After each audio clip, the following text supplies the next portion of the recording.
Welcome to the channel for jobs. अस्सलाम वालेकुम dear viewers, इस वीडियो में Pakistan navy as a sailor के जो एक्सपीरियंस क्वेश्चन है इंटेलिजेंस और एकेडमिक पार्ट के, सिर्फ वही इस वीडियो में डिस्कस किए जाएंगे और फुल डिटेल के साथ डिस्कस होंगे। और आप ये कह लो कि ये रिपीटेड क्वेश्चन, यानी एक से ज़्यादा टेस्टों में ये क्वेश्चन आ चुके हैं और आप लोगों के टेस्ट में भी आने के बेहद ज़्यादा चांसेस हैं। इसमें मुख्तलिफ मतलब है कि जितनी भी कैटेगरीज के क्वेश्चन आप लोगों के टेस्ट में आते हैं सभी कैटेगरीज हैं, लेकिन थोड़े थोड़े से MCQs हैं। और नेक्स्ट वीडियोज़ में भी बहुत जल्दी मतलब है कि वीडियो अपलोड करूंगा जिसमें भी काफ़ी सारा एक्सपीरियंस डिस्कस करना है। मेरे पास काफ़ी एक्सपीरियंस क्वेश्चन है जो कि मतलब कि पिछले टेस्टों में आ चुके हैं और आप लोगों के टेस्टों में भी आ सकते हैं। तो इस वीडियो का आगाज़ करते हैं उससे पहले आप लोगों को बता दूं कि जितने भी क्वेश्चन करवाऊंगा आप लोगों ने साथ साथ इन्हें याद भी करते जाना है ताकि इनमें से कोई भी क्वेश्चन आए आप इजीली हल कर सको। तो वीडियो का बाकायदा आगाज़ करते हैं। Question number 1, an equation which contains the square of the unknown quantity but no higher power is called. तो इसका राइट आंसर बनता है क्वाड्रेटिक इक्वेशन। इस क्वेश्चन को मैं समझाऊंगा नहीं, आप लोगों ने ऐसे ही याद रखना है कि दोबारा क्वेश्चन को पढ़ते हैं कि an equation which contains the square of the unknown quantity but no higher power is called quadratic equation. तो नेक्स्ट क्वेश्चन है, ये क्वेश्चन काफ़ी दफ़ा मतलब एक टेस्टों में आ चुका है, तो इसको आप लोगों ने याद रखना होगा।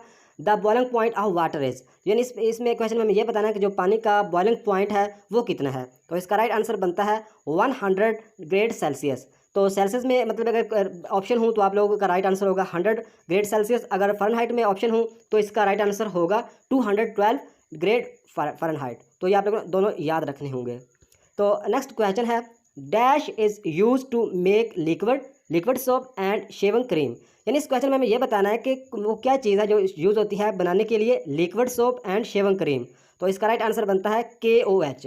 तो जो KOH फार्मूला है ये है पोटाशियम हाइड्रोक्साइड का। पोटाशियम हाइड्रोक्साइड का ये फार्मूला है, ये भी आप लोगों को पता होना चाहिए। तो ये बनाने में काम मतलब है कि बनाता है liquid soap and shaving cream के लिए इस्तेमाल किया जाता है। तो नेक्स्ट क्वेश्चन है, dash is called the river horse. तो इस क्वेश्चन में हमें ये बताना है कि वो क्या चीज़ है जो रिवर हॉर्स कहलाती है। तो इसका राइट आंसर बनता है हाइपोपोटामस। ये मतलब है कि इसको आप लोगों ने एग्जैक्ट याद रखना होगा। ये मतलब अफ्रीका का एक जानवर है जो मतलब है कि क्या कहलाता है, रिवर हॉर्स कहलाता है। ये एक जानवर है, तो इसको आप लोगों ने याद रखना होगा। तो नेक्स्ट क्वेश्चन है, ए ज़रब बी आगे बी ज़रब ए, मतलब है कि इसका मतलब ये किसके इक्वल है ये बताना है इस क्वेश्चन में। तो इसका राइट आंसर भी इक्वल है, ये मतलब दोनों आपस में क्या है, इक्वल है, बराबर है। तो नेक्स्ट क्वेश्चन है, ये काफ़ी इंपॉर्टेंट मतलब है कि इंग्लिश का क्वेश्चन है। She reach Lahore dash car, मतलब है कि वो लाहौर पहुंचती है किसके ज़रिए, कार के ज़रिए। तो इसमें जो प्रपोजिशन का यूज़ हुआ है वो है by. She reach Lahore by car. तो आगे मतलब एग्जाम्पल के तौर पर अगर कार के आगे बस होता फिर भी बाय लगना था, मतलब है कि she reach Lahore by car, by bus, by wagon, by train. तो इसमें मतलब है कि बाय का यूज़ होता है। तो नेक्स्ट क्वेश्चन है, T butyl and isobutyl the form of both are chain. तो इसका राइट आंसर बनता है आइसोमेरिक। यानी ये जो इस क्वेश्चन में ये कह रहे हैं कि जो टी ब्यूटल एंड आइसोब्यूटल है मतलब ये मतलब है कि किस मतलब है कि किस कैटेगरी के हैं या किससे इसका तल्लक है। तो इसका राइट आंसर बनता है आइसोमेरिक। आइसोमेरिक इसका राइट आंसर है। और आप लोगों को इस बात का भी पता होना चाहिए कि आइसोमेरिक की 4 मतलब के एग्जाम है। वो कौन कौन सी हैं, एक तो आप लोग दो तो आप लोग देख रहे हैं, एक तो है टी ब्यूटल, एक है आइसोब्यूटल और एक है एन ब्यूटल और एक है S butyl. T butyl, आइसोब्यूटल, N butyl और एस ब्यूटल, ये 4 एग्जाम है। ये एग्जाम भी पूछी जा सकते हैं कि आइसोमेरिक की कितनी एग्जाम है, 4 एग्जाम है। कौन कौन सी, टी ब्यूटल, आइसोब्यूटल, एन ब्यूटल और क्या, एस ब्यूटल। तो नेक्स्ट क्वेश्चन है, ये क्वेश्चन है 5 ज़रब 25 तकसीम 5 और ब्रैक्ट्स छोटी ब्रैक्ट्स में 5 और आगे इसका जवाब बताना है कि कितना इसका जवाब आएगा। तो इस क्वेश्चन को हल करने से पहले थोड़ा सा आप लोगों को बता दूं, आप लोगों को शायद पहले भी पता होगा लेकिन अगर जिन कैंडिडेट्स को नहीं पता तो उनको भी पता चल जाएगा कि ये क्योंकि बेसिक क्वेश्चन है, बेसिक इस तरह के क्वेश्चन भी पूछ लेते हैं। मतलब कि लाजमी नहीं कि 9th 10th की बुक से ही क्वेश्चन आए, 8 7 6 से भी क्वेश्चन मतलब को पूछ सकते हैं। तो आप लोग मतलब ये क्वेश्चन बहुत ही ज़्यादा इंपॉर्टेंट है। तो आप लोगों को सबसे पहले पता होना चाहिए कि अगर ब्रैक्ट्स में रकमें हों तो सबसे पहले जो है बड़ी ब्रैक्ट मतलब है कि हम उसे मतलब है कि हल करते हैं। उसके बाद हम क्या करते हैं, दरमियानी ब्रैक्ट को, और सबसे एंड पर छोटी ब्रैक्ट को। अगर ब्रैक्ट्स ना हो तो फिर हम सबसे पहले क्या करते हैं, तकसीम को हल करते हैं, फिर ज़रब को, फिर जमा को और फिर नफ़ी को।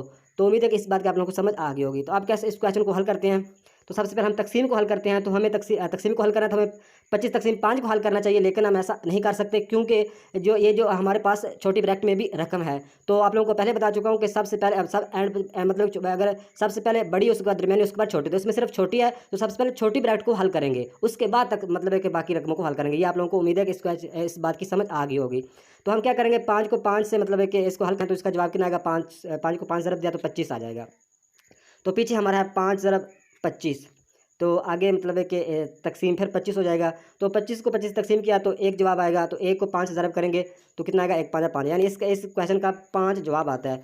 तो आप खुद हल करके भी आप कमेंट में लिखिएगा ताकि आप लोगों को भी प्रैक्टिस हो जाए, तो लाजमी कमेंट में लिखिएगा।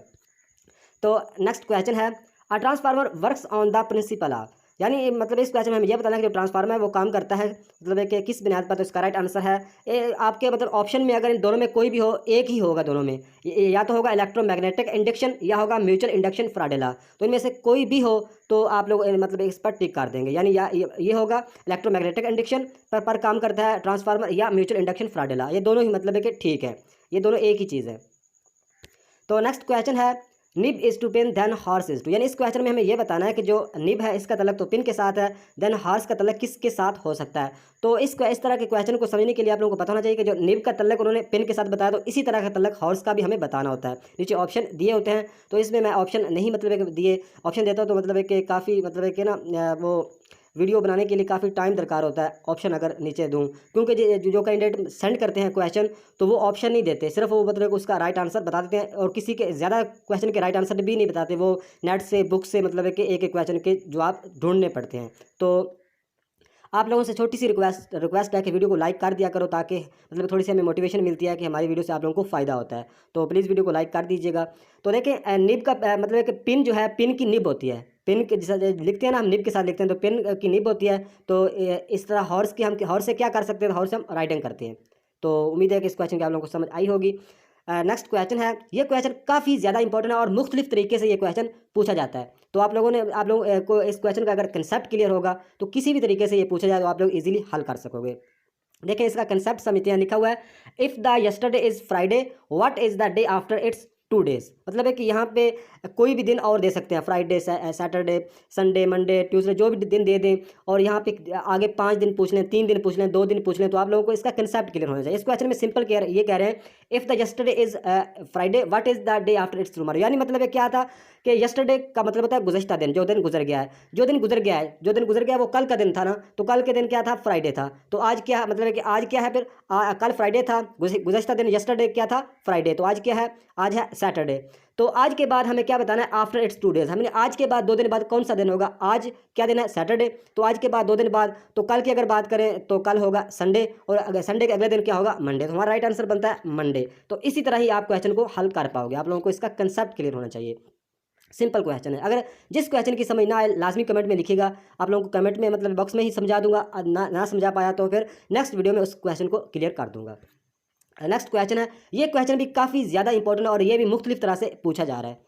तो इस क्वेश्चन के भी कंसेप्ट को आप लोगों ने इस तरह के क्वेश्चन के भी कंसेप्ट को समझना होगा। अगर आपने इंटेलिजेंस की वीडियो मेरी देखी है तो इंशाल्लाह आप लोगों का जो इंटेलिजेंस का वर्बल और नॉन वर्बल दोनों पार्ट क्लियर हो जाएंगे। अगर वीडियो नहीं देखी तो लाजमी देखो, इस जो चैनल है फोर्थ जॉब, इसकी प्लेलिस्ट में जाके 4-5 वीडियो की एक प्लेलिस्ट बनी हुई है, जिसमें मतलब कि ऊपर लिखा होगा verbal intelligence, non verbal intelligence, वो 5-6 वीडियो मैंने अपलोड की हैं ऑलरेडी, वो लाजमी देखो ताकि आप लोगों को कंसेप्ट क्लियर हो, क्योंकि इंटेलिजेंस का जो टेस्ट है कंसेप्ट के बगैर क्लियर नहीं हो सकता।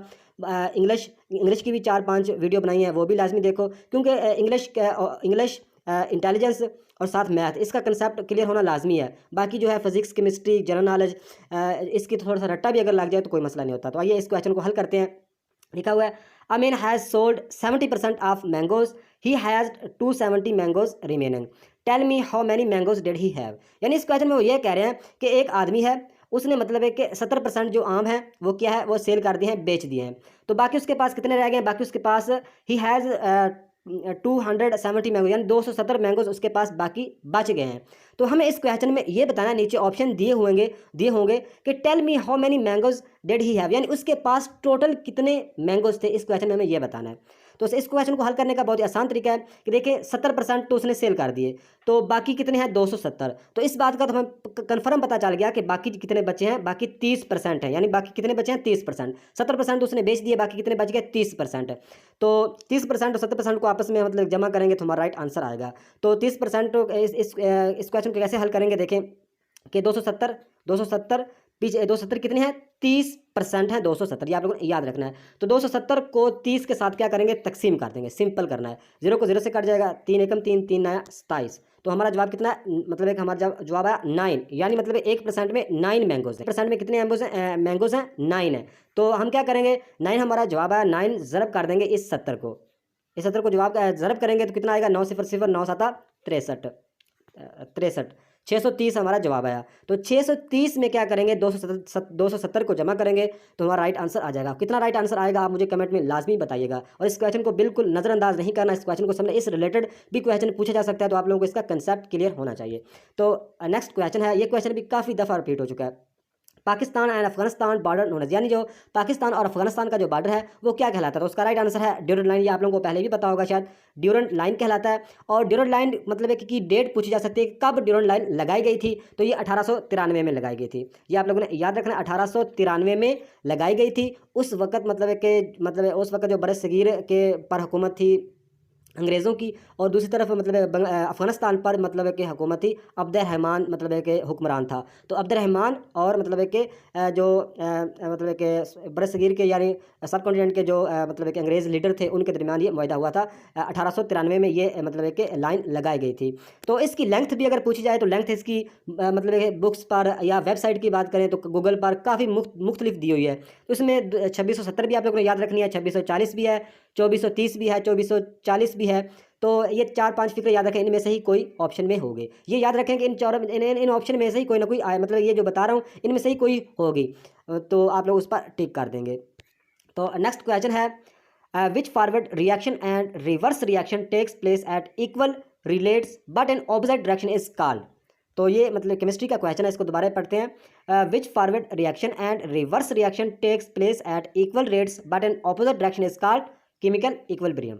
तो इस क्वेश्चन को आप लोगों ने रट्टा लगा लेना है कि विच रिएक्शन मतलब which forward reaction and reverse reaction take place at equal rates but in opposite direction is called chemical equilibrium.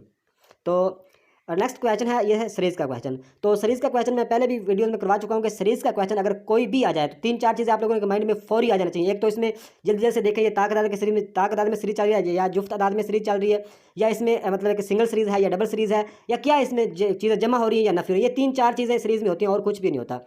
तो देखें इसमें 95 के आगे 100 है, फिर 88, फिर 93, फिर 81, ये किस तरह सीरीज चल रही है, इसका कंसेप्ट समझना है हमें। तो देखिए सबसे पहले आप फ़र्क चेक कर लें। तो इसमें देखिए 95 और 100 में कितना फ़र्क है, 5 का फ़र्क है। तो 100 और 88 में कितना फ़र्क है, 12 का फ़र्क है। 88 और 93 में कितना फ़र्क हो सकता है, 88 और 93 में 88 से 98, 88 और 93 में कितना फ़र्क है, 5 का ही फ़र्क है, सिंपल। आगे कितना फ़र्क है, 93 और 81 में कितना फ़र्क है, 81 और 81, 91, 10, 92, 93, यानी 12 का फ़र्क है। तो इसमें क्या हो रहा है कि 5 इसमें नफ़ी हो रहा है और 12 इसमें मतलब है कि 5 इसमें जमा हो रहा है, 5 इसमें जमा हो रहा है और 12 इसमें नफ़ी हो रहा है। तो इसका क्वेश्चन इजीली इसका राइट आंसर आ जाएगा। यानी इसमें देखें 100 और इसमें मतलब है कि 5 को जमा किया तो 100 बन गया, 100 में से 12 को मतलब है कि नफ़ी करेंगे, 12 को नफ़ी करेंगे, इसमें 5 को जमा करेंगे, आगे 12 को नफ़ी करेंगे, फिर 5 को जमा करेंगे, तो आगे क्या होगा, आगे फिर 12 को नफ़ी कर देंगे। तो आगे क्या करना है, आगे 81 में 5 को जमा करना है। तो 81 में 5 को जमा किया तो कितना आता है, 81 में 5 को जमा किया तो 86 आ जाता है। तो मतलब है कि 86 हमारा राइट आंसर हो जाएगा। तो इसके कंसेप्ट को समझना है, इसको रट्टा नहीं लगाना। तो ये थी आज की वीडियो। नेक्स्ट वीडियो तक खुदा हाफिज़।